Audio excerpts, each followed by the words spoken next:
पढ़ें हिंदी में। आज मैं आपको कराऊंगी वाक्य विचार। वाक्य विचार समझने के लिए पहले ज़रूरी है कि वाक्य किसे कहते हैं। तो व्याकरण की दृष्टि से शब्दों के व्यवस्थित समूह को वाक्य कहा जाता है। जब शब्दों को व्यवस्थित क्रम में लगाया जाता है तो उसे वाक्य कहते हैं। अब वाक्य के दो अंग हैं, उद्देश्य और विधेय।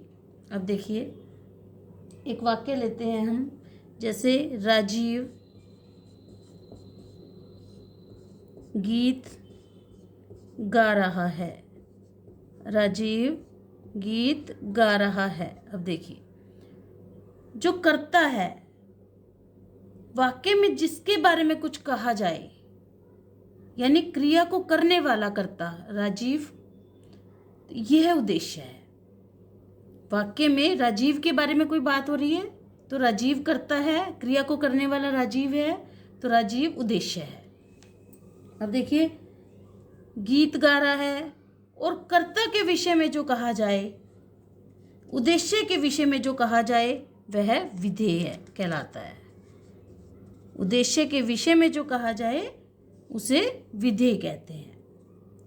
देखिए उदाहरण, देखिए, लड़का क्रिकेट खेल रहा है। लड़का क्रिकेट खेल रहा है। देखिए, कर्ता यहाँ कौन है? लड़का। तो लड़का क्या है? उद्देश्य। क्रिया को करने वाला क्या है? लड़का। क्रिकेट कौन खेल रहा है? लड़का। ये करता है, ये हमारा उद्देश्य है। और उद्देश्य के विषय में जो कहा जाए उसे विधेय कहते हैं। ये करता है लड़का, क्रिकेट खेल रहा है, हमारा विधेय है। वाक्य का जो बाकी हिस्सा है कर्ता के अलावा, वो हमारा विधेय कहलाता है। यानी क्रिया को करने वाला कर्ता उद्देश्य, और उद्देश्य के विषय में जो बात कही जाए उसे विधेय कहते हैं। अब देखिए, अब मैं आपको कराऊंगी उद्देश्य का विस्तार कैसे होता है। ये तो है हमारे साधारण वाक्य, इसमें बहुत आसानी से पहचाना जा सकता है कि ये उद्देश्य और ये विधेय है। अब देखिए, अब हमारे पास उदाहरण था कि राजीव गीत गा रहा है। राजीव गीत गा रहा है। अब उद्देश्य की पहचान कैसे करें? देखिए, करता है, ये उद्देश्य है। अब मैं कहूँ पांडे जी का बेटा, पांडे जी का बेटा राजीव गीत गा रहा है। देखिए, अब ये उद्देश्य का विस्तार हो गया है। राजीव करता है, यहाँ पर कर्ता पद के साथ जुड़े हुए हैं शब्द।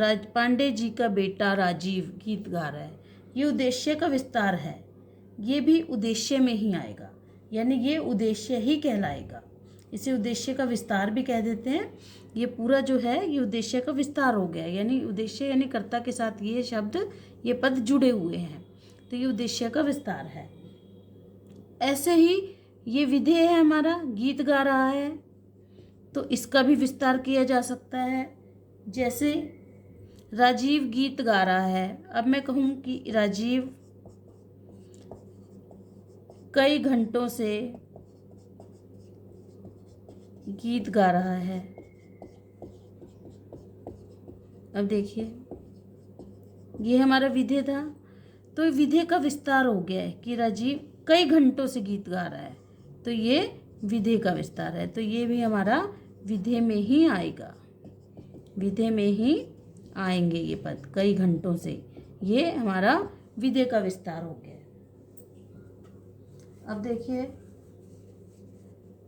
और उदाहरण दिखाते हैं हम आपको, ताकि आपको अच्छे से स्पष्ट हो जाए।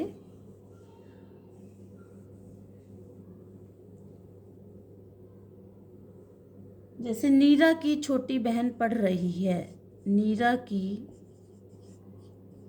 छोटी बहन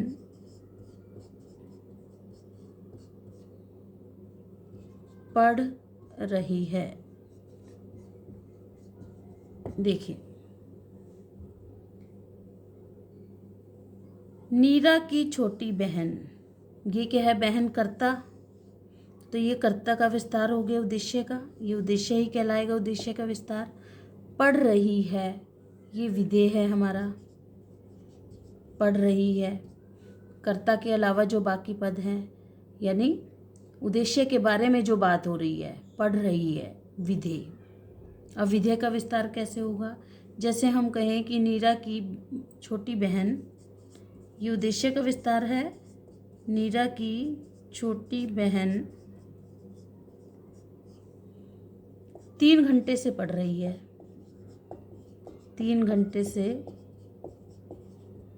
पढ़ रही है। अब देखिए, उद्देश्य ये है नीरा की छोटी बहन, इसके कर्ता के विषय में कही गई है ये बात, पढ़ रही है, 3 घंटे से पढ़ रही है, ये विधेय का विस्तार हो गया, ये विधेय का विस्तार कहलाएगा, यानी विधेय में ही आएगा ये।